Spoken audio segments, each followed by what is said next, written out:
Bonjour à toutes et à tous, c'est Freddy17. Aujourd'hui on se retrouve pour une nouvelle fois, une vidéo pour présenter du coup ma réplique longue, donc mon HK416.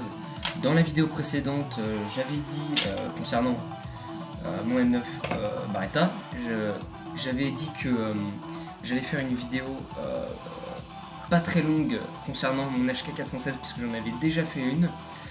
Sachant que je ne la retrouve plus, je crois que je l'ai supprimée. Donc écoutez, dans cette vidéo on va en parler. On va essayer de pas trop rentrer dans les détails, mais je pense que on va quand même rentrer dans les détails. Parce que voilà.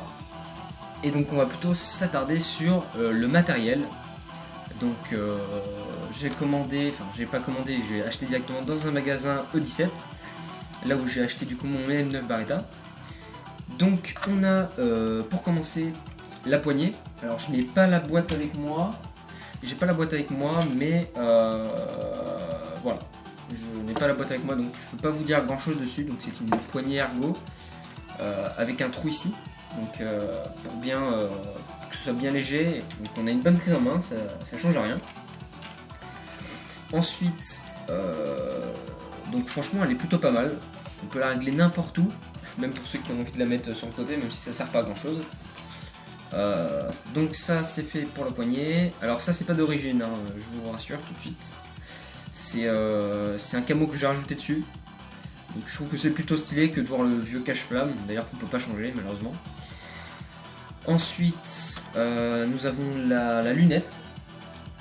C'est un point rouge. Tac. Donc je vous montre ça. Que j'ai acheté pareil en magasin 17. Voilà. On est sans parler du petit logo, voilà. Ça fait bien plaisir. Ça, donc, dedans, on retrouve la lunette en deux parties. Parce qu'il y a deux parties dedans, je vais vous le faire voir tout de suite. On a, pour la première partie... Donc pour la première partie, on a la lunette, complètement. Donc c'est uniquement ce qui concerne toute la partie du viseur. Donc hop, attendez, j'ai enlevé le cache. Voilà. Donc c'est une lunette comme ça, vous voyez. Voilà. Donc plutôt propre. Donc là, elle est en version visée basse. Donc c'est pour ceux qui aiment bien avoir la joue collée contre la crosse. Moi personnellement c'est pas trop mon délire, donc j'évite un peu. Hop, attendez, j'ai serré comme un malade. Tac. Donc putain, je l'ai vraiment serré fort en plus. Tac. Donc on a deux versions de visée possibles. On a la première visée basse. Donc là je vous ai montré la visée haute. Maintenant je vais vous faire voir la visée basse. Tac. Donc ça change complètement de figure. Vous allez voir que ça c'est pas du tout enfin ça change complètement la donne. Voilà, donc on a ça qui nous permet de surélever le viseur. Bien évidemment j'ai retiré la mire de base. Donc là on a les deux. Voilà. Tac, j'ai retiré les deux pour que ce soit plus esthétique, parce qu'évidemment c'était là et là. Donc là je l'ai mis en visée basse. Je l'ai mis à peu près au milieu. Attendez. Je l'ai mis à peu... Pardon. Je l'ai mis à peu près au milieu. Parce que pour moi c'est plus à l'aise. Donc que je sois au maximum de la crosse. Ou alors le plus près. Je suis jamais trop loin ni trop près du viseur. Donc moi ça ne me dérange pas, comme ça, c'est stylé. Voilà, donc je kiffe totalement. Je vais juste remonter ça vite fait. Et ah là, j'ai oublié de parler d'un truc pendant que je remonte ça. Actuellement, je vais faire un partenariat avec Wolf Visual et ALS Production. Donc tac. En en gros, je vais m'occuper de tout ce qui est présentation du matériel, sachant que, pour ceux qui le savent, j'ai tourné dans leur film. Et c'est principalement moi qui fournissais le matériel. Et donc du coup c'est moi qui vais m'occuper de présenter le matériel. Alors j'ai un peu de problème parce que j'ai pas trop de matériel pour faire des vidéos. Mais je me débrouille, ça va. Donc pour l'instant je sais pas si c'est une bonne qualité que vous avez. Donc faudra me dire ça en commentaire. Donc voilà. Ah mince, on n'a pas fini de parler de ça. Pourquoi je le range? Hop, ensuite du coup la petite boîte, ça c'est fait. Donc pour ceux qui s'en souviennent, malheureusement pas parce que la vidéo a été supprimée. J'avais ce viseur là, donc un viseur tactique, plus léger et plus compact par rapport à celui-là. Vous voyez. Bon, il fait à peu près la même taille. Mais je trouve qu'il est plus stylé celui. Même si, vous voyez, je peux quand même mettre ça dessus. Ça va faire dégueulasse, mais je vais pas essayer encore. Je viens d'avoir une bête d'idée. Et à mon avis, c'est ce que je vais essayer de faire ce soir. Donc ça, c'est fait pour ça. Pour la lunette, il y a plusieurs choses que je n'ai pas dit. Donc on a une clé fournie avec. On a une espèce de chiffon pour pouvoir le nettoyer. Je ne l'ai pas encore ouvert parce que je ne l'ai pas encore nettoyé, même si j'ai fait 2-3 parties avec. Et ensuite on a une notice. Comment la monter, comment la démonter entièrement. Je parle pas des deux pas de vis là. Voilà, donc celle que j'ai actuellement c'est celle-là, celle tout en haut. Et il y a plusieurs autres modèles qui sont là. Voilà. Je vous laisse regarder. Tac, donc franchement plutôt pas mal. Il y en a des plutôt jolis. Sympa. Tac. Et j'essaierai de vous mettre ça dans la description. Je dis bien j'essaierai parce que je suis pas sûr de pouvoir trouver exactement le même modèle. Bon, ça sera approximatif, approximatif. Voilà, ça c'est fait pour ça. On passe maintenant à la réplique. Donc concernant la réplique, c'est une HK416 en 0,5 joules, donc elle fait vraiment pas mal. C'est du 100 fps il me semble, pour 0,5, je sais plus, je vais dire des bêtises. Ici on retrouve le bloc au pop, voilà, une petite molette. Et c'est une gearbox, c'est la première je crois, parce que à partir de la V2, ici c'est caché. Ici c'est caché. Donc pour ça il n'y a pas vraiment de problème. Ça évite que la poussière rentre dedans. Et voilà. J'ai toujours pas compris à quoi servait ce bouton. Voilà ici. Je dis bien pour cette arme. Parce que je sais bien que que ça repousse la culasse. C'est un raccourci de là, ici. C'est un peu comme sur le M9. C'est un peu comme ici là. Le bloc culasse. Voilà, c'est la même chose. Donc soit on appuie ici pour refermer la partie ici. Bon moi je l'ai pas parce que c'est la première gearbox. Ou alors là ici c'est plus rapide. Donc soit tu appuies là ou là. Soit tu tends ton pouce comme un sauvage là pour essayer d'attraper le bouton. Mais donc moi j'ai rien. Donc c'est juste de la déco.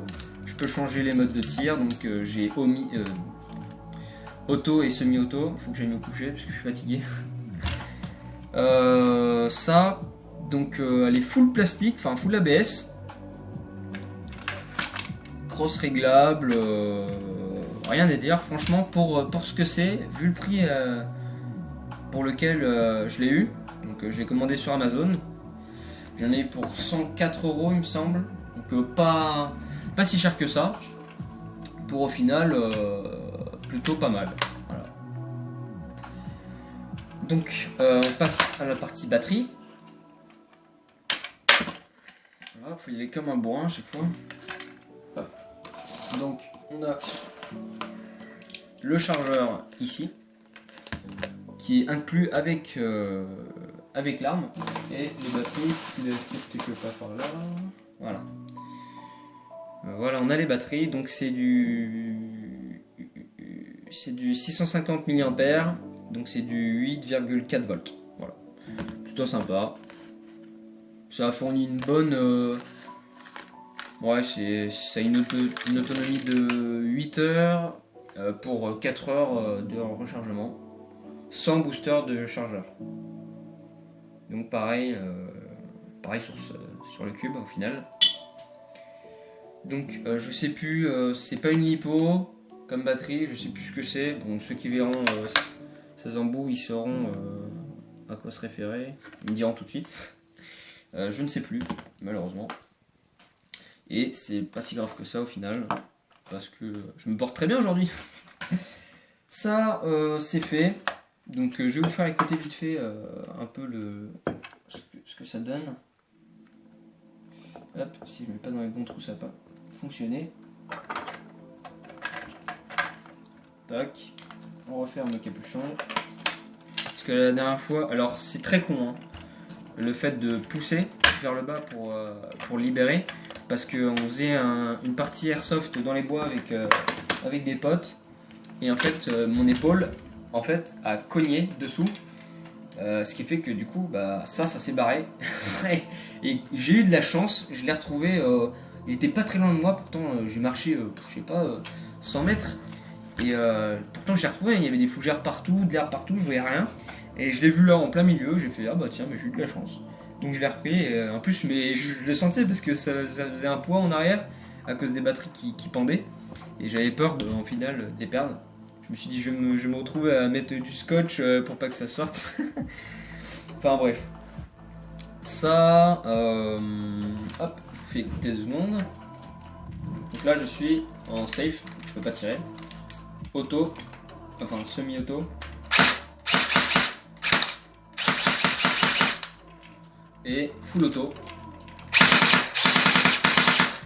Voilà. On entend, c'est pas agréable, enfin c'est pas si agréable que ça à l'oreille. Je sais pas ce que ça va donner au montage, mais je vais voir ce que je peux faire. Donc je vais un peu vite parce que j'ai oublié de vous montrer. Hop. Alors certains d'entre vous connaissent déjà, mais je préfère quand même vous faire voir parce que c'est toujours plus c'est bien, parce que faire des présentations comme ça de matériel, ça permet de voir vers quoi vous préférez aller. Voilà. Parce que dans le magasin, j'ai demandé si je pouvais tester cette arme, ils m'ont dit non. J'ai demandé si je pouvais voir le viseur, ils m'ont dit non. Donc voilà. Donc quand tu choisis, en fait, c'est un coup d'œil, quoi. Hop. Voilà, c'est allumé. Hop. Tac, voilà. Donc quand tu bouges la scope, le point il bouge pas. Mais quand tu bouges le bout, enfin quand tu bouges la totalité, bah évidemment ça bouge. Ce qui fait que le point il bouge pas en fait. C'est plutôt stylé, moi je trouve. Bah c'est un peu comme celui-là. Sauf que les viseurs Red Dot, par contre, c'est de la mécanique militaire. Donc vous pouvez bouger dans tous les sens, le truc ne bougera pas. Sauf si c'est l'arme qui bouge éventuellement, mais ça restera sur la cible. Alors que là, ça se balade à droite à gauche, quoi. Où est-ce que j'ai mis ce... Ah oui, il est là, je suis bête. Tac. Donc voilà, j'ai fait le tour du matériel. Donc, on ne peut pas ajouter de silencieux, on ne peut pas enlever le cache-flamme. On peut tout simplement pratiquement rien faire sur cette version d'HK. Tout simplement parce que j'ai essayé de la démonter une fois. Et en fait, c'est un peu comme les jeux à la fête foraine qui s'ouvrent en deux. Voilà. Au lieu de s'ouvrir la HK 416, on sait bien comme toute la M4 fonctionne. On appuie là, on appuie là. on tire cette partie là et on abaisse et on a accès à toute la mécanique à l'intérieur. Sauf que malheureusement pour moi, bah je peux pas. Voilà, tout est raccordé, ce qui fait que je ne peux rien faire. Ça c'est dit, on va passer au chargeur. Les chargeurs, celui d'origine, il est en mid cap ou non high cap, donc il y a un max de billes dedans. Voilà, c'est pour ça fait pas trop de bruit. Et donc capacité maximum 300 billes, 30 billes engagées. Sinon après il faut la petite molette ici là, hop, et ça vient recharger les billes automatiquement. Ça évite de changer de chargeur. Ensuite, oui, il est en métal, je crois. Il n'est pas en plastique. Non, en aluminium. Ah, je sais plus. Enfin bref, il est tout sauf en plastique, quoi. Il est en métal. Donc plus résistant. On peut le voir là à l'usure. Voilà, c'est pas du plastique, c'est du métal. Ensuite, deux autres chargeurs qui ne sont pas à moi, que j'ai emprunté.